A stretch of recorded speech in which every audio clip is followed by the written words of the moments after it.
अस्सलाम वालेकुम everyone, welcome back to हमारे व्लॉग्स। कैसे हैं आप लोग सब? उम्मीद करते हैं आप लोग सब खैरियत से होंगे और खुश होंगे और बहुत मज़े में होंगे। तो क्या चल रहा है लाइफ में और कैसे हैं आप लोग सब? तो लाइफ में तो फ़िलहाल कुछ नहीं चल रहा मैं जवाब दे रही हूँ। और इधर है शाम का टाइम, हम दोनों अपना व्लॉग यहाँ से स्टार्ट कर रहे हैं। और आपको जैसे पता हो कि इससे पहले वाले व्लॉग मैंने शेयर किया था कि हम लोगों ने कुछ वेजिटेबल्स मंगाई थी। तो ये भी हम लोगों ने कैरियाँ मंगवाई थी चटनी बनाने के लिए, कैरी का जो मुरब्बा टाइप का बनता है। तो क्या हुआ कि वो 2 दिन तक रखी रही इस तरह से ही, मतलब फ्रिज में ही रखा रहा।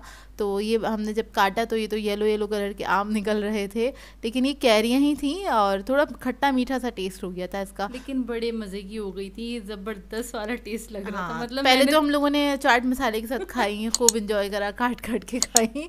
और मम्मी ने कहा इसकी तो चटनी बनी नहीं सकती है। तो फिर मैंने कहा चलें इसका फिर हम और कुछ बना लेंगे।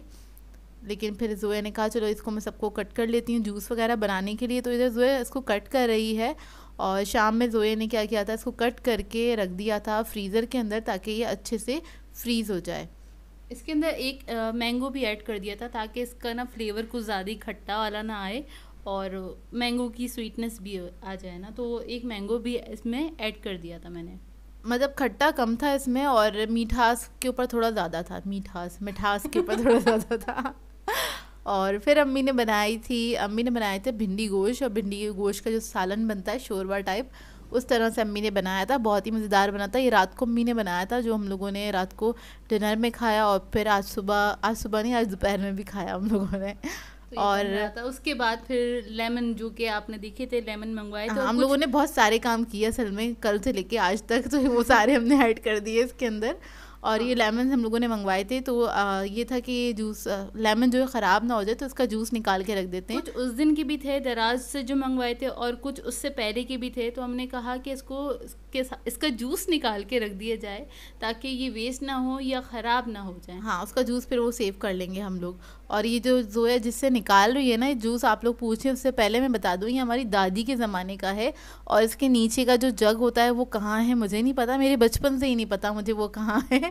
तो बस ये ऊपर का टॉप वाला ही या यही था घर में, पता नहीं, खैर बचपन से मेरे ये रखा हुआ है घर में। तो ये सामान में रखा होता है। तो जोया से मैंने कहा कि यही ले लो, क्योंकि हमारे पास वो नींबू निचोड़ने का होता है ना लकड़ी, और वो सिल्वर का जो होता है वो टूल जो होता है, तो वो ख़राब हो गया था तो उसको हमने फेंक दिया था।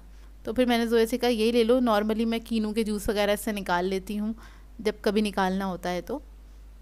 और इधर जो है सालन जो है रेडी हो गया था और जोया सर्व कर रही थी। और सर्व इसके नहीं कर रही अंदर थी, इसको पुदीना डाल के पुदीना इसे डाल के छोड़ छोड़ देते देते हैं, हैं हाँ। ताकि उसका ना पुदीने का फ्लेवर बहुत अच्छा आ जाता है, एक हमें बहुत अरोमा आ पसंद जाता है। है उसका हाँ, इसके अंदर। तो इसके अंदर हमने पुदीना वगैरह ऐड कर दिया था और ये जोया मिक्स कर रही है। आप लोग सुनाइए क्या चल रहा है लाइफ में और गर्मियाँ कैसी गुजर रही हैं आजकल? कल से थोड़ा सा सुकून है, ज़रा कम गर्मी है, इतनी ज़्यादा गर्मी नहीं लग रही। इससे पहले तो बहुत ज़्यादा हब्स वाली गर्मी थी तो वो अच्छी नहीं लग रही थी। अब थोड़ी सी हवा चल रही है तो ज़रा अच्छा लगता है मौसम इस तरह का। और जोया ने जब सारा जूस निकाल लिया था तो उसके बाद मैंने इसको कहा कि ये क्यूब्स के अंदर इसको अगर हम स्टोर कर लेंगे तो ज़्यादा सही रहेगा, क्योंकि अगर बॉटल में करेंगे तो बार बार उसको डिफ्रॉस्ट करना पड़ेगा। तो क्यूब्स के अंदर जोया ने इसको सबको डाल दिया था। क्यूब्स को हमने पहले से ना मेजर कर लिया था कि इसमें कितना जूस आएगा। तो इसके अंदर तकरीबन 1 टेबल स्पून के बराबर आता है या इससे छोटी थोड़ा सा वाली ट्रे ज़्यादा। है ना ये। हाँ, ये छोटी वाली ट्रे है कि इसके अंदर छोटे वाले क्यूब्स आते हैं। तो वो हम लोगों ने ले ली थी और इसके अंदर हम लोगों ने इसको सेट कर लिया था ताकि इसको यूज़ करने में आसानी हो। और फिर इसको जब ये सेट हो जाएंगे तो इसको निकाल के मैं एक बॉक्स के अंदर करके रखूँगी, ताकि क्योंकि आजकल लाइट जा रही है, पता नहीं क्यों जा रही है, 3 दिन से हमारे घर में जा रही है। आपके यहाँ जा रही है कि नहीं बताइएगा ज़रूर। 1 घंटे की लोड शेडिंग हो रही है, दिन में 2 मरतबा जा रही है, इस तरह से हो रहा है। तो वो केसी वाले ना दुआएं ले रहे हैं बहुत हाँ। सारे। अरे सबसे भाई, दुआएं सुबह ले रहे 5 बजे लाइट चली जाती है, बहुत तंग करती है लाइट। खैर वो करके जोया ने रख दिया था फ्रीज़र के अंदर ताकि वो जम जाए अच्छी तरीके से। और इधर बन रही हैं रोटियां, गरम गरम रोटियां, इतनी अम्मी गर्मी बना रही में। हैं। अम्मी बना रही हैं, इतनी गर्मी में अम्मी बना सकती हैं, वैसे इतनी गर्मी में हम लोगों के बस की बात नहीं है, ये अम्मियों के बस की बात होती है कि वो गरम गरम रोटियां बना के हमें खिला देती हैं। और हम लोगों की अगर बारी आएगी जब भी कभी, हम पता नहीं कर पाएंगे कि नहीं कर पाएंगे। वैसे हम काम कर लेते हैं गर्मी में, लेकिन बहुत इरिटेशन होती है। और अगर मैं सारा दिन में 2 मरतबा कुछ मैं कुक करूं तो मैं शायद 3 से 4 मरतबा जाके शावर ले लूं, क्योंकि मुझसे बर्दाश्त ही नहीं होते अपने पसीने वाले कपड़े। आप लोगों से होते हैं कि नहीं बताइएगा ज़रूर। और ये लेडीज़ की ना क्या कहते हैं मेन प्रॉब्लम होती है कि भाई मर्द हजरात तो फ़ौरन जाके नहा कर आ सकते हैं, हमारे पास तो बड़े से बाल भी होते हैं, उसे भी ड्राई करना होता है, 10 मसले होते हैं, तो बार बार नहाना पॉसिबल नहीं होता। आप सिर्फ 2 ही बार नहा सकते हैं एक दिन के अंदर, ऐसा मुझे लगता है। कौन कौन नहाता है, कितनी बार नहाता है बताइएगा, क्योंकि आप किचन में काम करें उसके बाद आप अपने पसीने वाले कपड़ों के साथ नहीं रह सकते। तो इधर हम लोगों ने डिनर अपना कर लिया था, मैं बातों में बिजी हो गई। और ये है नेक्स्ट मॉर्निंग, आज सुबह का ब्रेकफास्ट है ये। और कल हम लोग बहुत ज़्यादा बिजी थे और लाइट भी गई हुई थी सुबह में, तो हम लोग बहुत ज़्यादा देर से सोए, मतलब कुछ उजाला हो गया था, उसके बाद हम लोग सोए थे। तकरीबन 6 साढ़े 6 बज गए होंगे हमें सोते सोते, क्योंकि हम लोग थोड़ा काम वगैरह में बिज़ी थे, इस वजह से हम लोग थोड़ा देर से सोए थे। तो हम लोग उठे थे काफ़ी देर से, तकरीबन 1-1:30 बज रहा था, वो भी लाइट चली गई थी तो आँख खुल गई थी। और फिर अब्बू से हम लोगों ने कहा आप जाके शीरमार लेकर आएँ, कुछ सेवरी मंगवाया था तो अब्बू शीरमार ले आए थे मीठे, और हम लोगों ने यही चाय से खा लिए थे, बस उसे हल्का सा सेक कर गर्म हाँ, करके और चाय से खा लिए थे, तो यही अच्छा लग रहा और वो था। मेरे अब्बू का हाथ है अंगूठी वाला। तो बस हम लोगों ने फिर ये नाश्ता कर लिया था। उसके बाद ये क्यूब्स मैंने निकाले, और आज गर्मी इतनी थी, ये निकाले हुए कुछ 2-3 मिनट ही हुए थे फ्रिज में से, और ये फ़ौरन से मेल्ट होने लग गए ना। तो फिर मैंने क्या करा, जल्दी से इसको एक बॉक्स में डाला और फिर इनको रख दिया। ये बहुत जल्दी से मेल्ट हो रहे थे, तो बॉक्स में डाल के रख दिए ताकि इसको निकालने में आसानी हो। और फिर लाइट भी जाएगी तो अगर ये मेल्ट होंगे तो ये प्रॉब्लम नहीं करेंगे, ताकि एक बॉक्स में ही होंगे, क्योंकि अगर इसको मैं किसी शॉपर में या जिपलॉक बैग में रखूँगी तो वो सारा मिक्स हो जाएगा, तो अच्छा नहीं लगेगा। इसमें भी मिक्स होगा तो उसको में आ जाएगा, तो वो यूज़ करना तब बुरा नहीं लगेगा। तो बस इसको मैंने बॉक्स में निकाल के रख दिया था। इस बॉक्स के अंदर मैं और भी ये नींबू के क्यूब्स बना के रख दूँगी, क्योंकि बकरीद आने वाली है, उसमें नींबू का इस्तेमाल काफ़ी होता है, और गर्मियों में वैसे भी सैलेड के ऊपर चाहिए होता है। अच्छा, ये जो वो कैरियाँ थी ना, जोया ने एक दिन पहले इसको फ्रीज़र में रख दिया था। जोया ऐसी करती है, जोया की ट्रिक है कि उसको अगर जूस बनाना है, मतलब मैंगो मिल्क शेक बनाना है या बनाना मिल्क शेक बनाना है, तो ये फ्रीज़ कर देती है फ्रूट्स को, और फ्रीज़ करने से क्या होता है, उसके अंदर बर्फ़ थोड़ी सी कम जाती है, तो मिल्क शेक थोड़ा थिक बनता है और ज़्यादा यमी बनता है। तो आप लोग भी इस तरह करके देखिएगा कि अगर आप लोगों को कभी मिल्क शेक बनाना है तो उसके अंदर आप लोग उसको फ्रूट्स को आप लोग फ्रीज़ कर दीजिएगा, फिर बना के देखिएगा, बहुत अच्छा बनता है। खैर ये तो मिल्क शेक नहीं है, ये मैं जूस बना रही हूँ, जैसे फ्रूटी टाइप का जूस बना रही है, जैसे कि मैंगो फ्रूटी बनती है उस तरह से बना रही है। बस इसको हमने कुक नहीं किया, पकाया नहीं है। इसके अंदर जोया ने लेमन जूस ऐड कर दिया, तकरीबन 2 टेबलस्पून के बराबर, और चीनी ऐड करेगी जोया इसके अंदर, और इसके अंदर ऐड करेगी थोड़ा सा नमक, 1/2 टीस्पून, और फिर इसके बाद इसको ब्लेंड कर लेंगे इसके अंदर पानी ऐड करके। इसमें दूध वगैरह नहीं जाएगा क्योंकि कैरियाँ फट जाएगा, और इसमें पानी ऐड कर देंगे, और इससे काफ़ी सारा जूस बन गया था। इसके बाद इसको ब्लेंड कर लेंगे अच्छी तरीके से, बहुत ही मज़ेदार बना था। आप लोग ज़रूर ट्राई कीजिएगा, इस तरह की कैरियाँ आ जाएँ घर के अंदर, अगर कि वो आम और कैरी कुछ बीच वाली चीज़ है कि वो आम भी नहीं बनाया और कैरी भी नहीं रही है, तो आप इसको बना के देखिएगा। इसका फ्लेवर बहुत अच्छा था, क्योंकि कैरियाँ बहुत मज़े की थी, खुशबूदार थी। जो लंगड़ा आम की कैरी होगी ना, जैसे ये जो आम अगर पक जाता तो ये लंगड़ा आम बन जाता, तो इसका जो फ्लेवर था ना कुछ इस टाइप का था, और ये बहुत ही मज़ेदार बना था। हम लोगों ने बहुत इन्जॉय किया, और देखिए कितना थिक हैगा, थिक सा, और बड़े मज़ेदार सा था। और गर्मी में दोपहर में बनाया था जोया ने, ये ठंड पड़ गई थी सच्ची वाली। हाँ, बहुत मज़ेदार बना था ये। ट्राई ज़रूर कीजिएगा। इस तरह की चीज़ें आप लोगों के साथ इसलिए शेयर करते हैं ताकि आप लोग भी इन सब रेसिपीज़ को ट्राई कर सकें और इन्जॉय कर सकें। हाँ जी, तो मैं कल गई थी अपना कुछ सामान लेने के लिए, और जिसमें से ये 2 चीज़ें मैं आपको दिखाऊँ जिसके बारे में अक्सर क्वेश्चन आता है। एक ये पाइपिंग बैग का पूरा पैकेट है, इसमें 100 बैग्स होते हैं, और ये चाइना के होते हैं, ठीक है।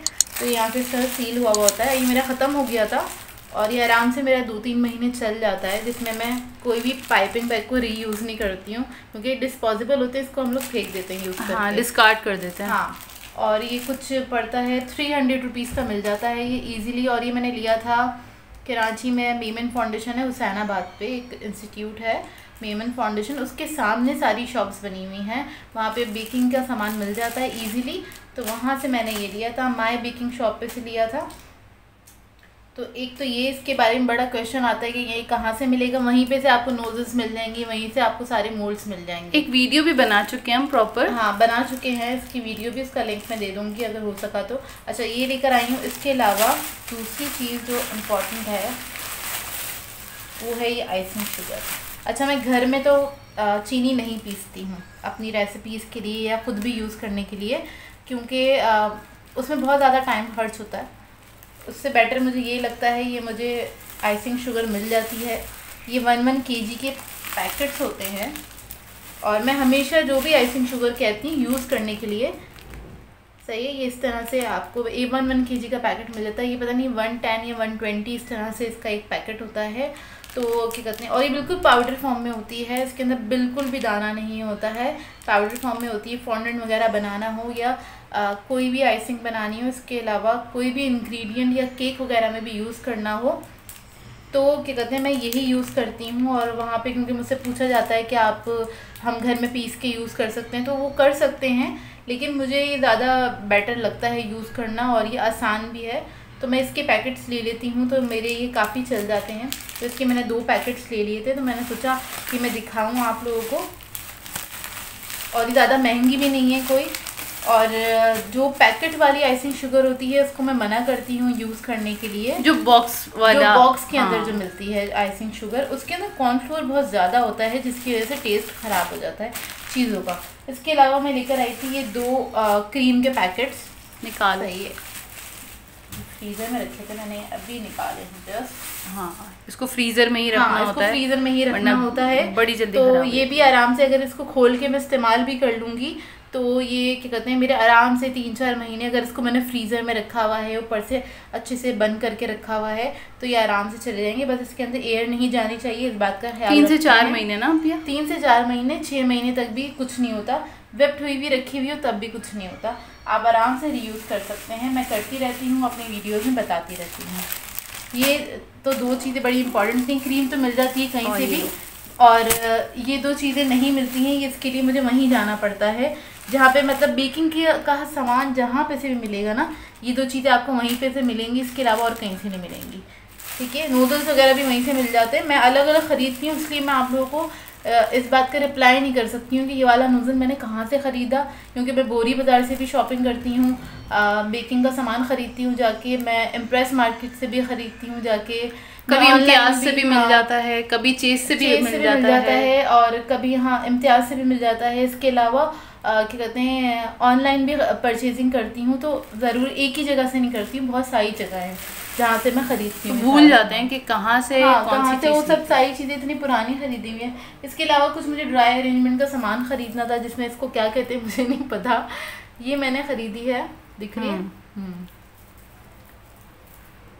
और ये इसे हमें कुछ करना है, ड्राई अरेंजमेंट करनी है, रीअरेंज करना है। एक्चुअली हमारी ड्राइंग रूम में एक वो जो है डेकोरेशन पीस है, वो हमने खुद ही बनाया हुआ था, उसको रीअरेंज बनाया हुआ है, उसको रीअरेंज करना है, क्योंकि उसकी कलर्स ना ये जो लगे हैं उस पर वो थोड़े से वो हो गए हैं, खराब हो गए हैं। और उसके अंदर हमें ये फॉर्म जो होता है, ये पतला सा फॉर्म है, इसकी ज़रूरत होती है। कितना पतला है? ये बहुत पतला फॉर्म होता है। ड्राई अरेंजमेंट में इसकी ज़रूरत होती है फ्लावर्स वगैरह बनाने के लिए। इंशाल्लाह जब भी बनाएंगे तो आपके साथ ज़रूर शेयर करेंगे। बनाऊंगी तो मैं ज़रूर शेयर करूंगी। ये ले लिया था, वहाँ गई थी तो ये सब ले लिया था मैंने। उसके अलावा क्या लिया मैंने, उसके अलावा ग्लू स्टिक्स ली थी, और बाकी और भी बहुत सारा सामान था, वो अलग था सामान, खैर। और ये ले ली थी ग्लू गन के लिए, क्योंकि फ्लावर्स बनाने के लिए ये सब चीज़ों की बड़ी ज़रूरत होती है। ठीक है, तो ये था हमारा आज का रूटीन का व्लॉग। आई होप आपको अच्छा लगा हो, और अच्छा लगा हो तो हमारे इस चैनल को लाइक ज़रूर कीजिएगा, हमारी इस वीडियो को लाइक ज़रूर कीजिएगा।